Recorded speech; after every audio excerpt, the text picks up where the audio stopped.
Hi, boys and girls. As you know, Tuesday is Hat Day.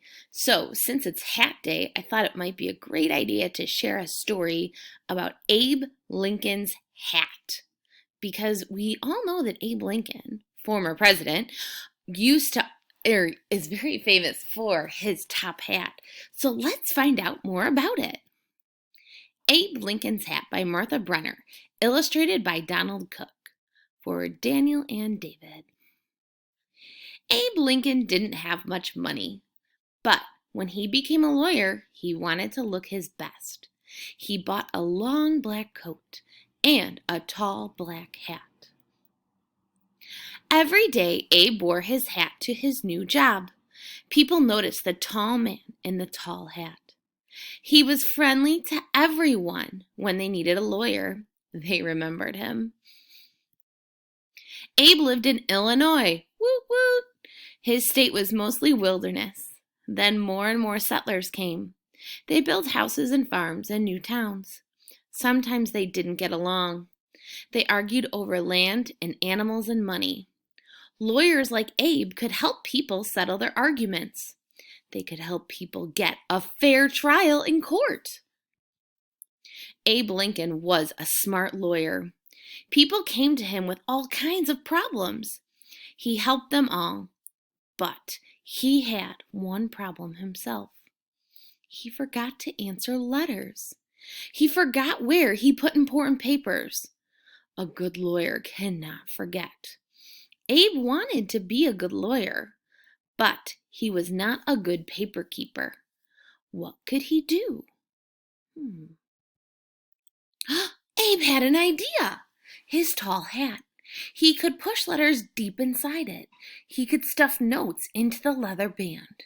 When he took off his hat, the papers would remind him what he had to do. The idea worked most of the time. One day, some boys played a trick on Abe. They tied a string across the street. They strung it way up high. Everyone in town could walk under it. Everyone except Abe. When Abe walked down the street, the string knocked his hat off. Papers flew everywhere. He bent over to pick them up. The boys ran out of hiding. They jumped all over him. Abe laughed. He was not mad at the boys. He liked a good joke. But the trick did not stop him from carrying papers in his hat. Once, a lawyer sent Abe a letter. Abe stuck it in his hat. The next day, Abe bought a new hat. He put away his old one. Weeks later, the lawyer wrote again. "Why didn't you answer my letter?" Then Abe remembered. The letter was still in his old hat. Many towns in Illinois had no lawyers and no judges. So every spring and fall, a judge and some lawyers traveled from town to town. Abe went too. He packed his hat with papers, his checkbook, and a handkerchief. At the head of the parade of lawyers rode the judge. No one could miss him. He weighed over 300 pounds. 2 horses pulled his buggy. Abe's horse was skinny and slow. His name was Old Buck. Abe and Old Buck traveled lonely country roads, in the snow, in the rain, in the mud. Traveling made Abe very tired. He dreamed of a soft bed and a good meal. But the lawyers had to stay at poor country inns. The food was bad, the rooms were cold, the beds were crawling with bugs. Ew, gross. The lawyers had to share beds, except the judge. The judge had his own bed. Early in the morning, the courthouse bell would ring. Abe hurried to court. Pigs lived under the courthouse. Abe had to talk loudly over grunts and squeals. People came from near and far to hear Abe. He made trials easy to understand. He told jokes and stories. People said he could make a cat laugh. Once Abe whispered a joke to another lawyer. The lawyer laughed out loud. "Quiet!" the judge yelled. "You are fined $5. When the trial was over, the judge asked to hear the joke.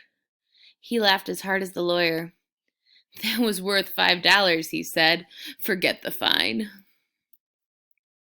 At another trial, 2 men argued over who owned a young horse. Each said he owned the mother of the colt. Abe led everyone outside.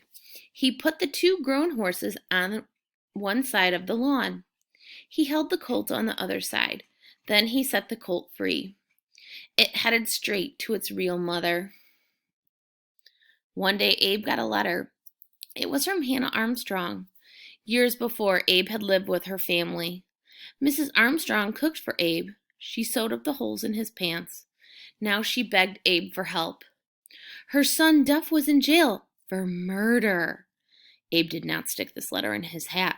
He wrote back right away. Of course I'll help you. Duff had been in a big fight. It was very dark, but a man said he saw Duff kill someone. Duff said he did not do it. Abe believed Duff, but how can he prove that the man was wrong or lying? How could you see in the dark? Abe asked the man. The moon was full, the man said. It was as bright as day. Are you sure the moon was full? Abe asked again and again. Yes, the man repeated. Then Abe held up a famous book of facts. It said there was no moon in the sky at the time of the fight. Now no one believed the man anymore. The judge set Duff free. Abe believed that slavery was wrong. His state had laws against it, but the laws were not clear. Many blacks were treated like slaves. Nance was one of them. She worked for a storekeeper who sold her to another man. This man treated Nance badly, so she would not work for him. Abe argued for Nance in court. Illinois was a free state, whatever their color. He said, all of its people were free, whatever their color. The judge decided Abe was right. From then on, no one could be bought or sold in Illinois. Abe had saved Nance, but half the states in America still had slaves. In a few years, there would be new states out west. Abe did not want slavery to spread to these states. Abe tried to get elected to the U.S. Senate. If he won, he could make laws to stop slavery. He ran against Stephen Douglas. Douglas argued that each state should decide for itself if it wanted slaves. They gave speeches all over Illinois. Thousands of people heard them. Abe lost the election, but became famous. In 1860, Abe ran for president. Stephen Douglas ran too. This time, Abe won. Abe grew a beard for his new job. He took his family to Washington. At every train station, crowds cheered for the new president. Abe was ready to make his first speech as a president. He carried a cane, a tall silk hat, and his speech. He looked for a place to put his hat. Stephen Douglas stepped up. If I can't be president, he said, at least I could hold his hat. Abe Lincoln was a great president. He freed the slaves. He worked for fair laws. He helped unite the nation after a long war. But he never changed his ways. He always kept important papers in his tall hat.